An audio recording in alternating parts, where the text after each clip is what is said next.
我实际就会把那些比我老的炒掉。在一个很小的实验室里面，用塑料罐子啊，用我妈妈家里的那个锅啊来制造那个生物柴油。我们都听过那个笑话，对不对啊？我们去大学只是为了那张纸，我们真正学的时候是踏进社会的时候。大家都因为钱而转换跑道，你的工作表现被肯定啊，然后你的薪水一直加，一直加，一直加，哇，那个是呀。可是你的 duty 就不要加。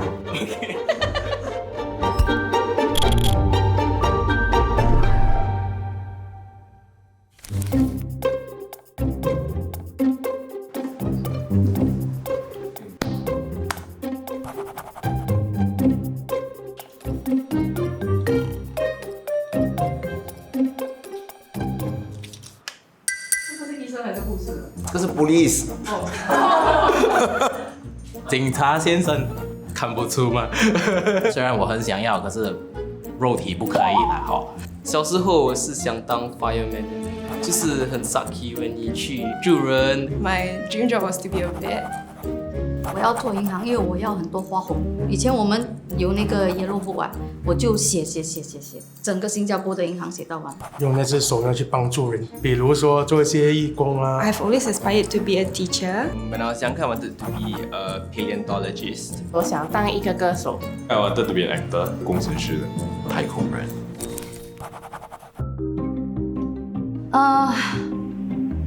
满足感了。Passion。Dedication， 它不会让你 stagnant， To have a sense of purpose in what I'm doing. Culture， 稳定哦 ，and 开心哦 Happiness， 我会讲快乐。Freedom, like creative freedom. Work-life balance。不是要赚钱，当然是赚钱了。快乐是很难找的东西，你不要为了一个你赚大钱，你每天去做工就很伤心，也没有朋友，没有什么。正常的上班9 to 5嘛。如果不开心的话，连整天下来就已经不开心了。这个负面情绪会可能不小心影响到身边的人吧，还是影响到自己的 mental health 也是。我觉得不可以每次来就是哇8 to 5，but 也是要有一些 break in between 啊。Like even though I can work from Monday to Friday, but I still feel that there still must be some sort of like balance. 大学毕业后呢，我是做了2年的工程师，过后就回到我家里的生意，帮忙我父亲打理。后悔的就是说，当初为了这盘生意啊，等于是跟孩子的互动的时间就非常的少，导致到说年纪大的时候，等到他上了中学，你想再花多年跟他的时候，他已经没有时间给你了。So I choose family over work is because money can find, but family cannot find. 家庭主妇的贡献是最伟大的，好不好？我跟你讲，你们每一份行业都不比家庭主妇来的辛苦，好不好？哇，然后没有 income tax， 没有 CPF， 没有 MC， 没有 holiday， 什么没有24小时还要 stand by 嘞。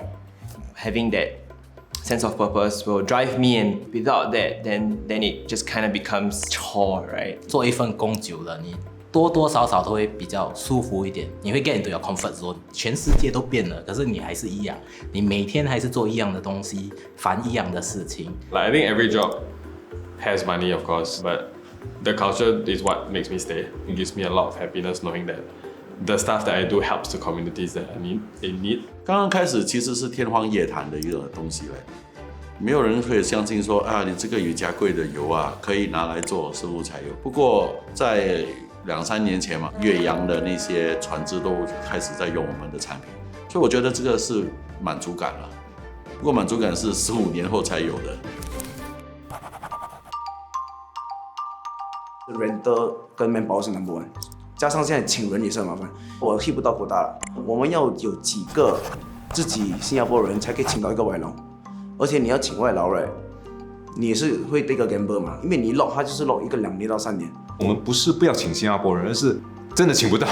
像我们的服务行业啊，周末都得开门的，很多员工都希望说5天制，周六周日能够陪孩子或者家人，所以到最后老板通常都是拜六周日，甚至公共假期都得在店里咯。我们年轻人是有一点对工作的要求是有点挑剔啦，工钱没有那么高，我也是不想 accept 那个工作嘛。But 我们也是 no choice 啦。我的邻居right，他刚刚毕业，他讲他要找 marketing， 然后问他你的 expected salary 4000到5000，我跟他讲啊，不可能，因为你没有 experience， 你没有什么。他讲哦，我的朋友全部都这样拿嘛。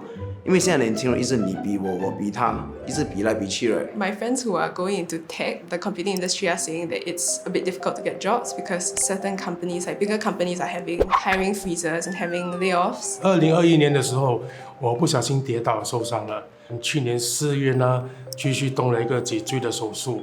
回去上班呢，那个前雇主呢又怕我在职场上面又在跌倒，又在为他们惹事了，所以他们找借口就把我裁退了。当时真的很失落，因为老实说，刚刚动完手术，然后又行动又不方便。When you're into the mid a career, it's even harder to change to another path. 因为通常就是bystander，就是你一定会想要利用你在学校学的东西，然后过后在职场上apply 嘛。新加坡会比较 inflexible 一点这样子。找一份工现在也会比较长一点的时间，现在的竞争力也比较强。Like you need to promote yourself to try and secure a job. So I think 比起之前困难的地方在，可能要求会比较高。I'm very worried about AI and tech because I do a lot of copywriting. And social media captions or articles that take me like 15 minutes to craft can be done in 15 seconds. 对了，我每个晚上都在哭了。对啦，可是我觉得科技发展这些东西是难免的。以后就不需要真人了咯，全部用 AI 了啊，更多人失业咯，跟好像一个木头讲话的，不是跟真正的人接触了咯。人与人的接触啊，都已经很冷了嘞。你可以想象 AI 出来多么冷，冷到不能再冷，好像在北极，比北极还冷了。ChatGPT 啊，哇 ，I use that a lot in uni. Make my essay all, but don't tell my professor 啦。But yeah， 机器是不可能代替，就是 replace 人类。有一天 robot 也会坏掉，但你也不是要send 人过去修你那个 robot。I use AI and satellite data daily at my job. AI is an emerging tool in the area of like conservation and to solve environmental problems. AI 到头来讲的话，他们是找过去已经有的 content， 已经有的 ideas， 然后 try to 帮你连接读一下的。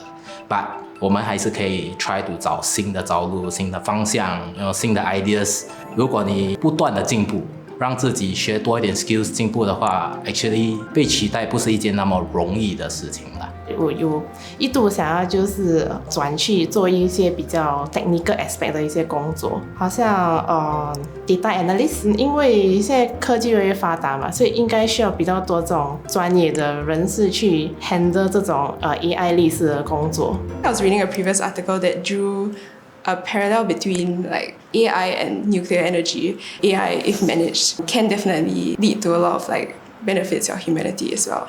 It can be a tool instead of like a detriment or a threat. Yeah. 你的总理都讲现在大学文凭都不重要了，你问我，我这种是读社会大学的。以前啊，我跟你讲，大学文凭是很重要。我每次跟我儿子讲，他就不要读大学。你有一张大学的文凭，起码你出去啊，你的薪水会比人家高一点点。In terms of like the pay grade that you get, I think definitely a degree can help. Yeah, but I think beyond say like your first job or I don't think that it really plays that big a role anymore. 新加坡是有一点现实 in the sense that 你需要一个很好的文凭才会找到一个工作。I think it's a double-edged sword. I don't think everybody needs one in order to succeed in the workforce. I think it really depends on the career path that you're going towards. 我的那个知识呢，都是在工作经验里面学回来的，你去读书也拿不到的这些知识，所以实际经验会比较重要。对我来说 I have a lot of friends also that they are poly grads or even secondary school grads, but they know so much more than those degree holders. At the end of the day, socializing skills is also another part that we all need to learn on our own through life experience. 文凭对我来不重要，也对新加坡人不重要。我们这个人是很靠很多关系达到我们要的东西。如果你有一个 diploma， 你朋友也是一个 diploma， 把你朋友从小到大一直认识人了，那你的 diploma 你们要抢这份工作，把你朋友认识他的老板，你觉得那个老板会请你的朋友或者你？因为最近我也是在 job street 那边看到有些他们是虽然说你没有这个文凭 ，but if you have relevant skills, feel free to apply。所以我们可以看到他们开始有一个转换，从一个 education qualification 的注重，慢慢转去 skills base。On the job training， 除非你有很好的这个机制，或者说跟他签一个合约，要不然等他熟练了之后，可能他觉得他不适合，那么离开的话，那么我们作为老板要重新再训练。文凭就是一个门槛。不过你如果问我，如果要文凭要选 A 的还是 E 的，我就觉得不重要。现在小学生都在学 coding 了，我小四的时候我在学 problem summary。我给我的 partner 骗过我钱，我给我的 partner leave 过我给人家出卖过我，我最大的 success 是我的失败。以前穷的时候啊，你都不怎么收嘛，啊，当你有钱的时候啊，你就想享受一下嘛，啊，那你享受了就有没有了嘛。